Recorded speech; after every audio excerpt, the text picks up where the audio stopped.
Kung bagong food trip tambayan ang hanap mo sa Cubao, halika na sa Orbandeca at tikman natin ang binalot na nag-o-offer ng iba't ibang Pinoy favorites na binalot sa dahon ng saging. Tara, kain tayo! Hi everyone, this is Ken, TPG, the Pagkain Guy. Yeah, the Pagkain Guy today. Actually, tinatamad ako lumabas kasi wala akong sa mood lumabas, wala rin akong sa mood magtrabaho. Feeling ko there's a certain day in our lives na ganun talaga, no? Nabigla ka na lang, wala akong gustong gawin ngayon. And hindi pa ako kumakain. As in, wala pa akong meal intake for today. And the time now is almost 2 p.m., 1:56 p.m. Oh. And I'm planning to go to Binalot sa Cubao. Nagre-renta sa akin sa may Deca Towers. And I'm planning to taste kung ilan yung kaya kong kainin kasi feeling ko limited na lang talaga yung pwede kong kainin since madali ako mabusog dahil sa Haruken, guys. Ayan, soon you may try Haruken para sa inyong control ng pagkain. Soon, available na siya soon sa social media platforms like TikTok, Shopee, Lazada, kaya watch out for it. So anyway, samahan nyo ako today dahil pupunta tayo ng Binalot store sa Cubao. Doon na lang ako tatambay kahit paano para makita ko, matry ko for the first time kung masarap bang binalot, diba? Magre-real talk ako kahit na nagre-renta sila sa akin, and hopefully guys, you may also try to visit them there in Cubao. So tara, let's go. So here, dito na tayo. Binalot. Pasok tayo. Sino tayo, guys? Lahat ito available to. Tapa is beef. Opo. Sige, tapa. Tapos pinakbet. Kaya si order po ba? Kailan po kayo nag-open, ma'am? Kahapon po, sir. Kahapon lang. Opo. Kailan po grand opening?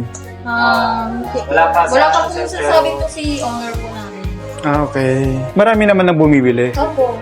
May mahabol pa po eh. Kahapon, sir. Kaso, naubusan na rin po kami ng kanin, Stock. sir. Oo. Tsaka cut-off na rin po namin. Ano pangalan mo, ate? Rosemary po. Rosemary, ate Rosemary. Hello, ate Rosemary. Ano naman po yan, sir? Video ko lang po. All pork. That's adobo po yan. Adobo. Mag-assemble ka ulit, kuya? Mag-video ako. Sige. Eh, kasi yun. So, anong gagawin? Rice. Ano po yung rice ninyo? Dinorado yan, sir. Dinorado. La dinura. Dinorado pala. Sorry naman, sorry. Joke lang yun. Tapos kinikino rin nyo yung ano. Ginagrams po namin, sir. Ilang grams naman yan? 65, sir.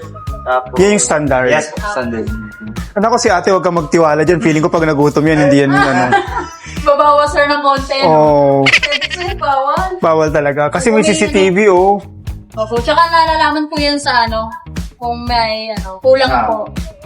Ang ganda naman. Talagang, saan kayo kumuha ng daon ng saba? Meron po kaming sir. kinukuhanan po Sa Binalot mismo na? Yes po, sir. Mismo sa... Hello po, magandang araw.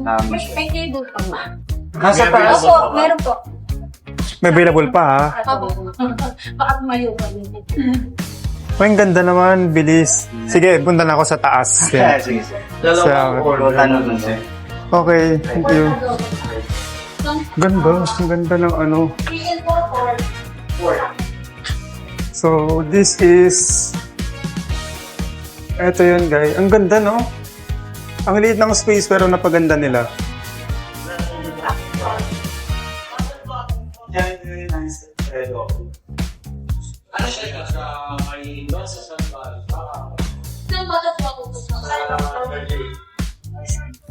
Nung na-serve na sa akin yung pagkain, eto yung time na may na-meet ako na mag-asawa na nag-check ng kanilang condo unit dito sa Orbandeca. Hindi ko na na-videohan talaga yung pagkain at hindi na ako napag-focus sa pagkain. At dumating rin kasi yung owner mismo ng Binalot na nag-renta sa akin, si Sir Ed. Na-enjoy ko na yung pagkain. In fairness, nasarapan ako dito sa tapa nila, ha. And first time ko po talagang kumain sa Binalot. Ang kagandahan dito is quality yung rice at the same time malaki ang serving ng ulam, hindi tinipid. And imagine yung tapa, meron siyang itlog na maalat, kamatis na kalahati, which is ang mahal-mahal dito sa Manila niyan. Yung tingnan mo yung strips ng tapa, hindi yung tinadtad na parang giniling na yung dating. May mararamdaman ka pa rin pagkain talaga na tapa. And na-enjoy ko talaga yung lunch ko dahil nga meron akong kakwentuhan dito ng mga business owners na dati rin sa abroad And imagine, nag-thrive sila dito sa Pilipinas. Ang maganda is nagtutulungan sila mag-asawa, nakaka-inspire.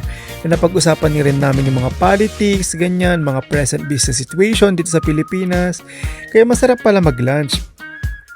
Kaya guys, subukan nyo pong bisitahin ang Binalot sa Orbandeca, Cubao dahil aside sa masarap ang food, napakaganda ng ambience kahit maliit lang yung store, in fairness, and air condition po siya.